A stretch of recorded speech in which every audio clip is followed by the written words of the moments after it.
Hi guys, it's Master Coach Tony Morgan, and today's video is on the continuation of the Baxi Duotec using our fault analysis quadrant. So today's quadrant we're going to be talking about no hot water. So what we're going to be doing, answering questions. I'm going to be asked questions by Tom, and then I'll see what I can do with the answers.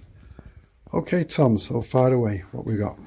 Yeah, Tony, the first question on this one here for no hot water and on the Duotec, the flow turbine, how would you know when it's actually faulty? Is there like a light goes on and off or so? Right, what we can do, if you look at the front of the boiler again, what I do, get the customer to run the tap, and then this one here is going to illuminate. Now what can happen, I've seen this happen a few times, you can see the light flicker. So if it starts flickering, then you know that's definitely a flow turbine on the way out. So you ask the customer questions. So like typical is, they might say, well, it works one day, no problem, then the next day it doesn't work. Or it works okay when I run the sink, but when I get in the shower, it doesn't work. So these little questions you ask gives you answers, just like what we're doing now actually. Anyway, so when it starts flickering, that's what you look for, but also the line of questioning as well will give you the answers. Is that okay?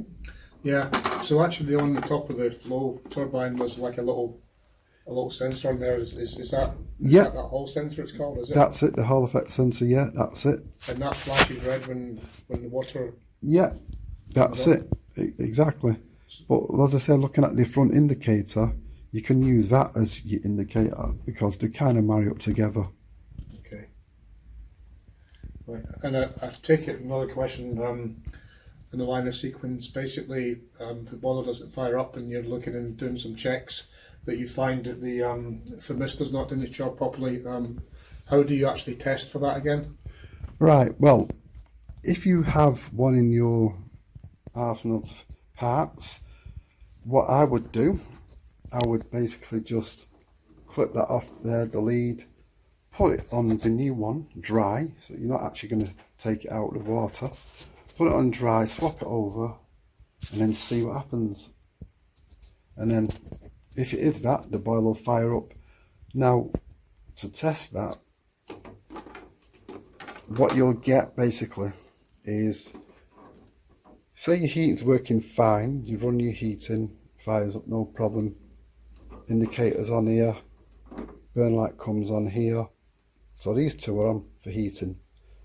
Now, the next thing we're going to do, you're going to do your hot water, so your indicator light comes on, means your flow turbine's working, but the burn light doesn't come on. When that happens, that's usually the sensor, because in a sequence of operation, the first thing that starts is the flow turbine, indicates there. The next sequence then is a thermistor, must be calling for heat. That then starts the ignition sequence, everything should start firing, the fan should come on. But the fan doesn't come on because it's not been told, and it's because of this has failed.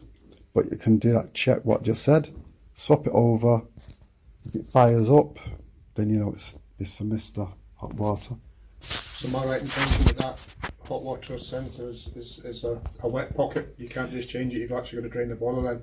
Yeah, well, you're going to turn off the cold water inlet, open a hot tap, and then you can change it over. Okay. Another problem would be, again, probably same in central heating, your diverter valve that's causing issues. Yeah, for your hot water, you can get the opposite way around. So we said about on the heating before, on the last video, it going basically the wrong way. So it can happen reverse effect. So for hot water, you're going to feel the flow pipe here, it's coming down, that's hot. And then it should go across here into the plate, but it could be going straight down to the radiators. So that's the classic idea of saying that it's passing through the central heating side rather than hitting the hot water side. yeah, so that's your cartridge has gone, or it could be actuator. It's not open up. Yeah. Okay. Potentiometer, I guess, is the same issue. For your hot water side, it could be shaft could be broken or stuck in the Yeah. position. Or, Yeah, that's it. Yeah. So again, watch out for that. This could be broke, and then obviously again putting it in this position, well, broken up position, so you're not going to get. You'd get some water, hot water would be very lukewarm, and then yeah, that'll give you lukewarm hot water situation. Okay. And the pump would be a similar scenario as well as the heating side of things. Yeah. It's got power to it, so you'd be looking to see if it's got any issues inside the pump. Well, yeah, you're going to be looking for the pump performance. If it's pumping fast enough, it's strong enough to pump round the main heat exchanger and going round the circuit to do that. So, like was done in the other video, yeah, you check it the same way. Another question: the Duotec, does that have a specific fault error code for, let's say, for the PCB? Well, as I said, that over fault code from, I said in the last video about the E68, that's usually on the heating side.